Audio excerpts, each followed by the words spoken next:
Did you see anything on film today that maybe didn't feel during the game that you feel like are controllables that you all can handle in game two? Yeah, a lot of stuff. I mean, that's what it's all about. The playoff. There's always some stuff that you can get better at. You got a great film session, and we've seen a lot of stuff that we can get better at, and we'll be ready for those moments for game two. Morning after now, what's the mood like with the team? Good, pretty good. Like I said, watching the film, notice a lot of stuff that we can get better at. We know what we're good at. Some of the stuff that we didn't do well enough to be able to win that game one. But now that the spirits and all the guys are good. And yeah. Do you think the layoff had any effect last night? The what? The 9 days off, did that have any effect at all? Not really. Not really. I mean, we had those 9 days off. It was not up to us, but at the same time, it was just extra days for us to get our legs back and all that type of stuff. But I don't think it affected us at all. Lou, you guys played the fewest clutch time games of any team in the league in the regular season, a product of, blowing a lot of teams out. In the playoffs, or when games get close, are you guys confident in those sort of situations? Yeah, for sure. Even though we didn't have that many games in those type of situations, but we watched a lot of film and we practiced a lot those type of moments. Like I said last night, a couple of stuff could have been executed a little bit better. But it's a learning process, and we'll be ready next time it happens again. Lou, I know you're mostly defending away from Jokic. That's mostly Chet and Arnstein, and maybe a guy like Caruso in the mix sometimes double. But what you see as far as what allowed Jokic to get going late in the game? I mean, he's a great player. He's their main guy. He's been in those positions before. He's going to make a lot of tough shots. So, anything that we can throw at him to make it tougher and harder for him. He's that type of player he is for a reason. And we got a lot of good defenders. So whoever we can throw it at him, we'll do it. Yeah, he had 5 fouls for a lot of that fourth quarter. It felt like there was chances that he probably could have got DQ'd. Did you see plays where you probably thought he should have had a 6th foul? I mean, he's a smart player. Maybe he could have, maybe not. It don't really matter. But he stayed in the game with all those fouls and still played the right way. And he's a smart player. So I'm not surprised that he didn't get his last one. Chet had a tough finish with the 2 missed free throws at the end. Did you say anything to him last night or today? And how do you all as a team make sure that doesn't linger for him? Yeah, just got to move on.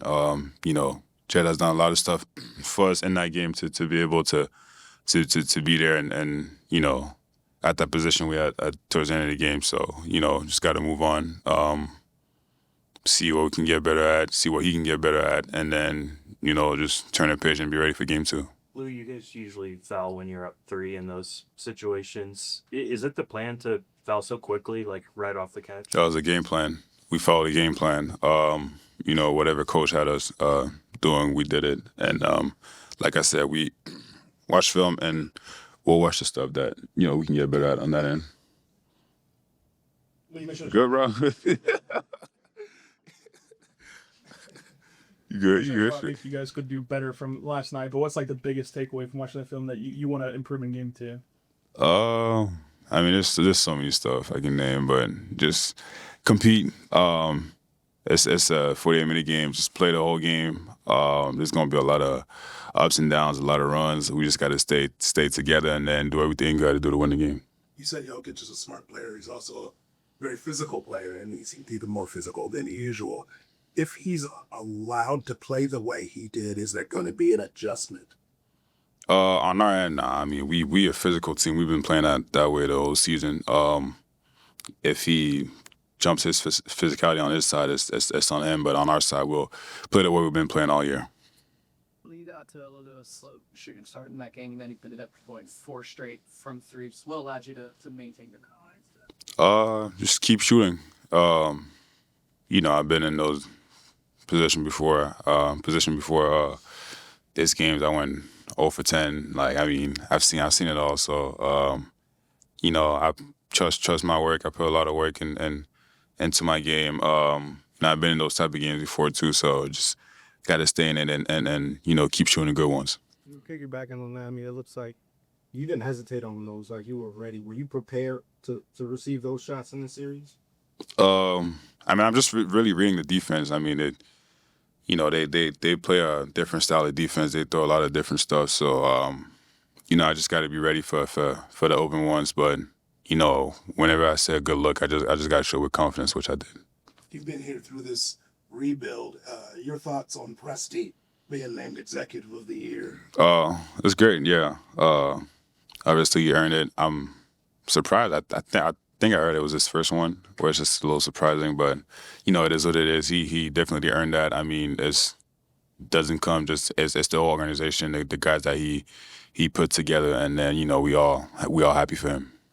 He's talked about your, just maybe tough day or two after the draft, and just that process of bringing you in. Do you remember any initial conversations? Yeah, I remember a lot. Remember when I got the phone call at the draft. Remember when I had a little lunch with him when I got here, and then the thing that stuck with me the most was this is just a start for any players that got called or didn't get called. At least whoever got an opportunity, that's their start for them, and which that's what he told me, and he obviously had a plan for me, and then it worked out.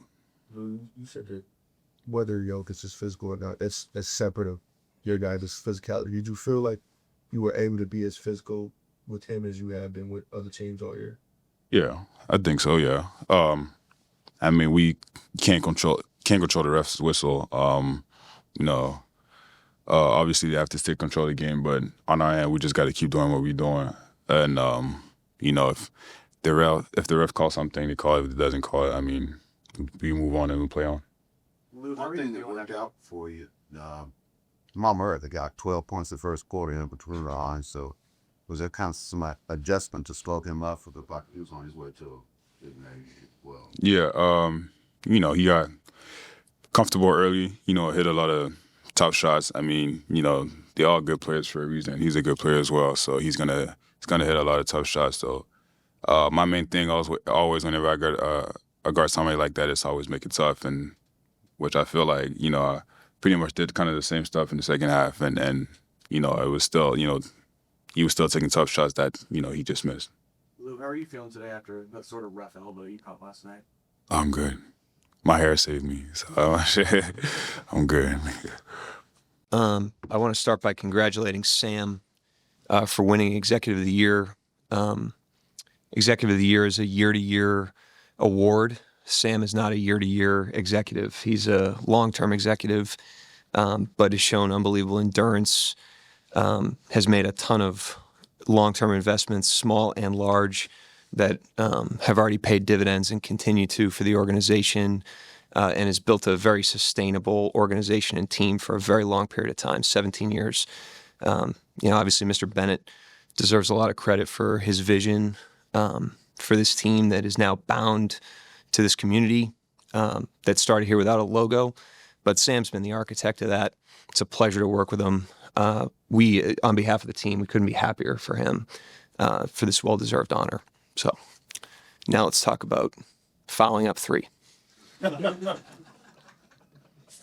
got a question about that, Mark. About Sam or fouling up? Last possession, when Chet missed the free throws, was it the game plan? I mean, I noticed the guys didn't go after the rebound; that they actually hit the floor and the Nuggets grabbed. I think. What was that the game plan for you guys, defensive rebounding wise?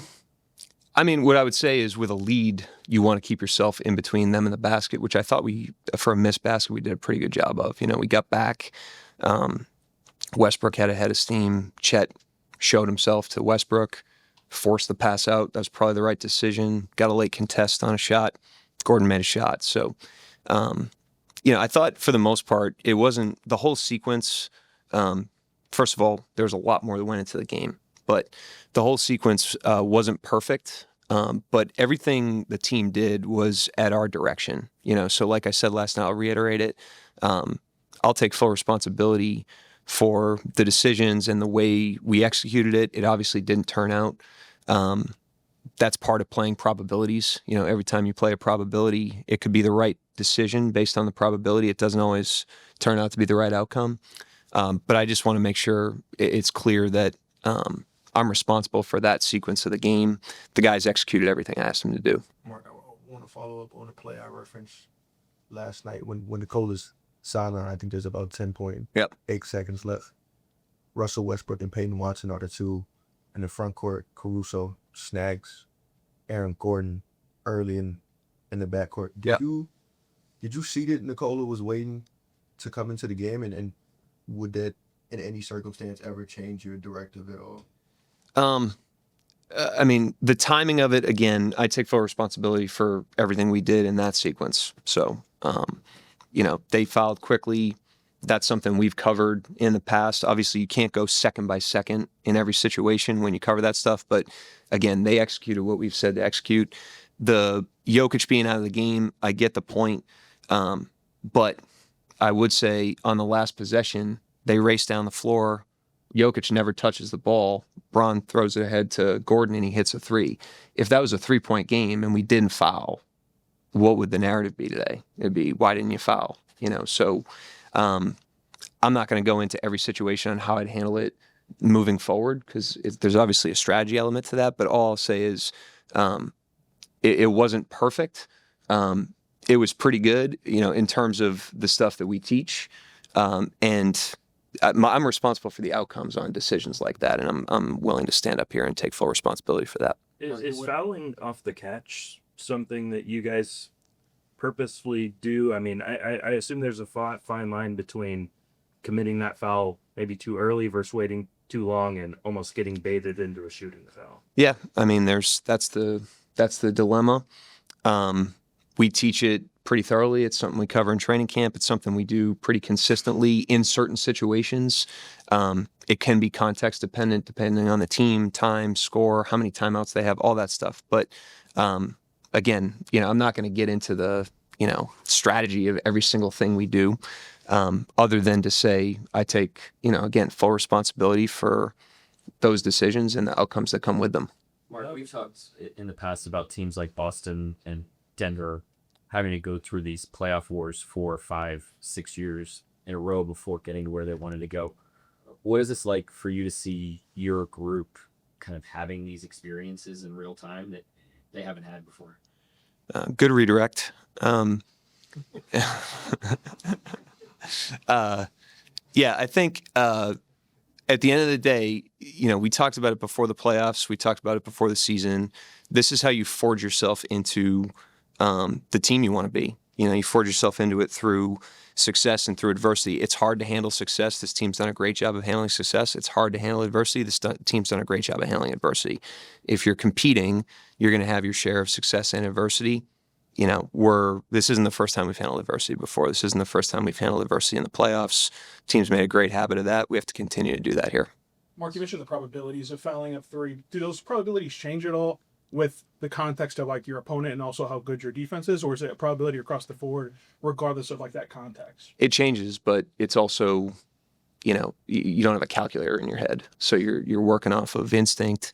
You have some framework of rules that you have to have in place so that the team can execute, and you're not just guessing in the moment. That's what gives your team confidence, and that's not just on fouling up three. That's on a lot of different situations. So that we try to cover and put ourselves in the best chance to execute well and win games. But again, you know, there's going to be times where your philosophy or a decision you make doesn't turn out well.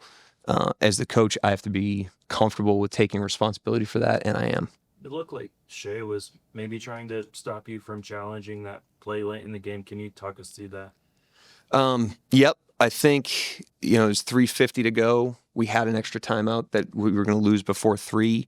The likelihood of getting another challenge is hit or miss. Obviously, there probably wasn't another play that we would have had there in that particular game. I tend to be pretty aggressive with challenges. I thought the initial contact was far enough back from what I thought they called it on, at least when the whistle responded, that I didn't think they'd go back and get that. I thought it might have been marginal anyways. It's another probability play. You know, if they can call an offensive foul on Jokic there, it's his 6th. if you're taking free throws off the board, it's points. There's 350, you have an extra timeout. You're adding all that together. With the challenges, it's not just about trying to get them all right. It's about maximizing value, and again, it's a probability play. You're not going to get them all right. But again, you're trying to just tilt all the odds in your favor in every decision you make. That's what I try to do. It was an unsuccessful challenge. I'm responsible for that too. Dub that's coming off a really good series against Grizzlies, struggled offensively in this round last year, struggled last night. What did you see from him in terms of the shots he was generating, and what's kind of the challenge for him facing a higher level of defense in this round? Well, I thought, the first thing that was encouraging is he got off threes last night, and that was one of the takeaways from last season's playoffs is he had those shots available, didn't shoot them as many times as he could have, worked on it all summer, implemented it this season, has shot it better.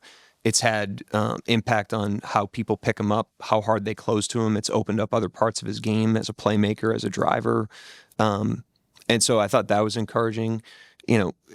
Just like I said about the team, to Nick's question, in the playoffs, no player, no matter how good they are, is just like playing all these high-level games against high-level opponents and having great games. He had a great series against Memphis. We couldn't have more confidence in him. He's a far better player now than he was a month ago, never mind a year ago. So I'm not going to overreact to one game. Mark, would a guy like Aaron Gordon thinking specifically to the Dub matchup? I don't know if you see any similarities there. Obviously, I 1-for-1, but between Aaron Gordon and PJ Washington and some of the things they offer, like, is there a challenge there with Dub as far as getting his force into the game against that sort of archetype? He gets guarded by guys like that all the time. He also gets guarded by a lot of other guys, including last night. So I think it would be an oversimplification, to make it about how he goes against that specific matchup. He got guarded by Irving last year in the playoffs. He got guarded by different guys last night. So, he didn't play his best game last night, but again, he's a much better player than he was a month ago and a year ago, and we have full confidence in him. I feel like you wanted to challenge the Chet missed dunk out of bounds. Is that right? And what did they explain why you couldn't do that? Yeah, I was trying to see if they could get approximate foul. First of all, I was clarifying that it was a basket interference and not an out of bounds. I was pretty sure you couldn't challenge it on a basket interference. I asked the official. He said, I'm pretty sure you can't challenge it. I said, you need to make sure you're 100% sure, because that would have been Jokic's sixth, I believe, as well. So that would have been a play I would have gotten if obviously I could have. Jokic's size in and of itself creates major problems, but yesterday he was exceptionally physical. A lot of pushing, elbowing, different things. If he's allowed to play that way, because there were several times where you could argue he should have gotten that sixth foul. If he's allowed to play that way, does that require an adjustment on your part? We can't control how the game gets called. That's the hardest thing, and it's different night to night. That particular crew, if you look at their analytics as a crew, that's a very tight whistle. One of the tighter whistles you're going to get in a playoff series with those three guys. So we knew going into the game that the game would be called pretty tight. Even with that, they let a lot of physicality go on the plays you're mentioning. But, you got to go in the game, calibrate to what the whistle is going to be. Try not to let it impact how you play. But it's just we can't get too caught up in things we can't control, and how the game gets called is certainly one of them. In the minutes when you have both the bigs on the floor, what goes into the thought process in terms of Chet being the primary defender on Joker, and then do you think having to be in that wrestling match for however many minutes it was impacts his legs on the other end of the floor? I don't know about the other end, but he's a tough cover for anybody. He requires a lot of energy. He's a great player. The calculus on that, last night, those guys both had fouls. So at that point, and they had fouls early, so a lot of that game was moving things around, including Caruso out of halftime. They both had fouls coming out of halftime. So it's like, let's get a guard out there, put one of them on the bench. That way, if we pick up an early one, we've kind of preserved the other one. So some of it was adjusting to that. But Chet does a nice job on him. He's guarded him in the past. His length can be effective on them. Obviously, it's a length versus strength battle, but we feel pretty good about that one. We feel pretty good about Hart, and we had guards on him at different times as well, and we feel pretty good about that. We have to execute better than we did all the way around last night. I mean, last night we lost the game because, at least the way we look at it, we lost the game because just way too many execution things that, we gave up. And the good news with that is there's a lot of things we can clean up. And, they were 2 points better last night. Mark, you guys were pretty good in the clutch this season, but you had by far the fewest amount of clutch games, clutch minutes, product of all of the blowouts. I know you wouldn't trade any of those for closer games, but for a team this young and inexperienced, are you still learning about them in these sort of situations that they just really weren't in a ton during the regular season? We were in, a league average amount last year. Yeah. We've got most of the core back from last season. That sort of thing, closing games, close games, that has a cumulative effect over time. That's not a year-to-year thing either. That compounds. And this is a group of guys that have been in their share of pretty close games. And last night, I thought the difference in the game, if you boiled it down, came down to the last 5 minutes or so when we had a firm grip on the game. It wasn't a 1-point game at that point. And if you look at our track record this year and in the past, we've been pretty comfortable in those situations. We've usually been able to execute pretty well on both ends and slam the door on those games, and we didn't do that last night. Sorry. If you like the shots you got when you went that cold spell, if you were 1 for 8, and then trim the lead, did you like the shots? Haven't looked at the film again, or you just missed shots? Or... I'll tell you what I didn't like about it is we were taking the ball out of the basket almost every possession, and the game's interconnected, and so they were on the free throw line a lot during that period of time.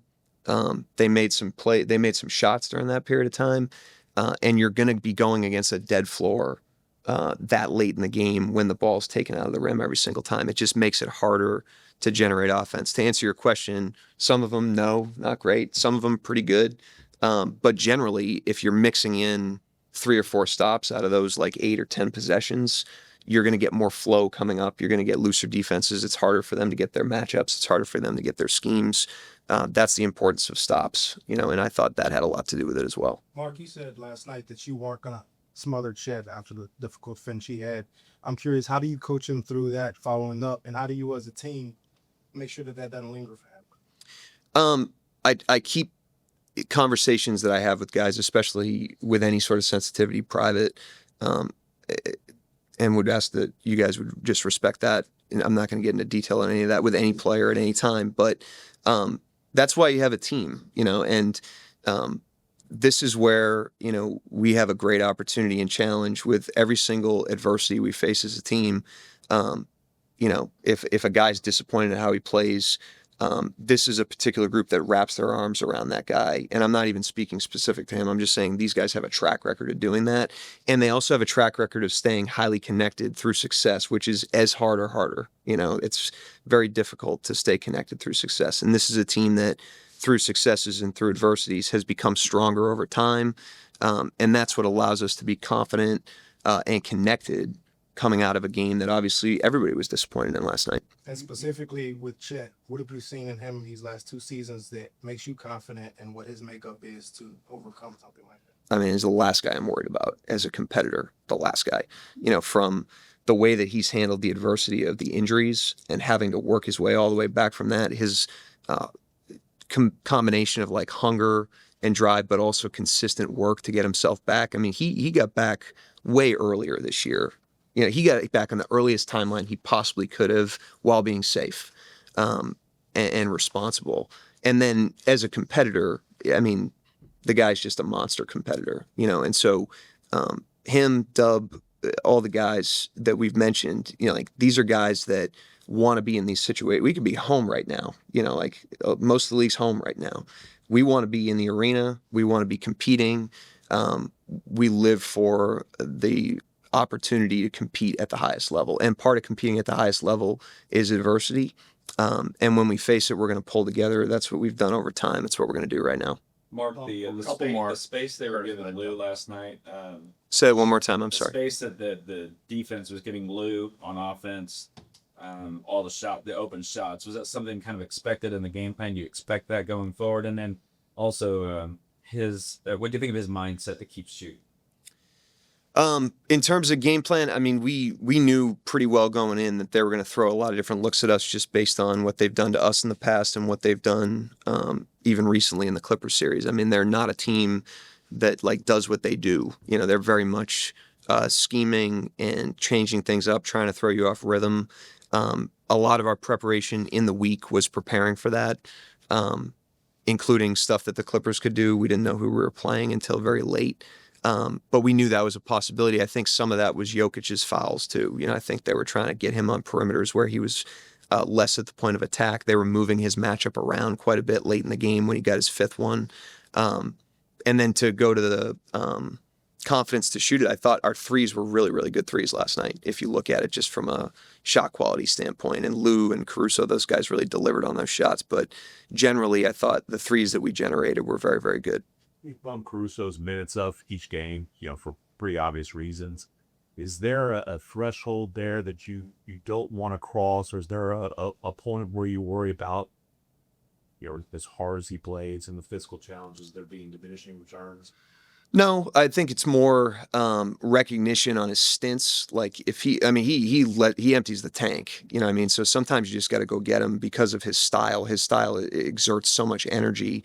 But you know, he comes out and, you know, you gas him back up and he goes back in the game and he's back to it. So that's more the awareness thing rather than like the cumulative minutes. Just curious, you only played him, I think, the first 3.5 minutes of that second half. What was the thinking with that? Starting him because of the fouls, you know, because the double bit, both those guys had fouls. So like I mentioned before, you know, kind of hedging on the fouls a little bit and changing the starting lineup. He also was playing really well. I thought it would put them in a little bit of a dilemma. We got off to a good start. The reason to only do it the first couple minutes was to get him back on his normal rotation, and we were able to keep the same second half rotation versus if we play him all the way down to a certain time, then when he would be normally coming back in, we would be altering some other things that we wanted to keep intact.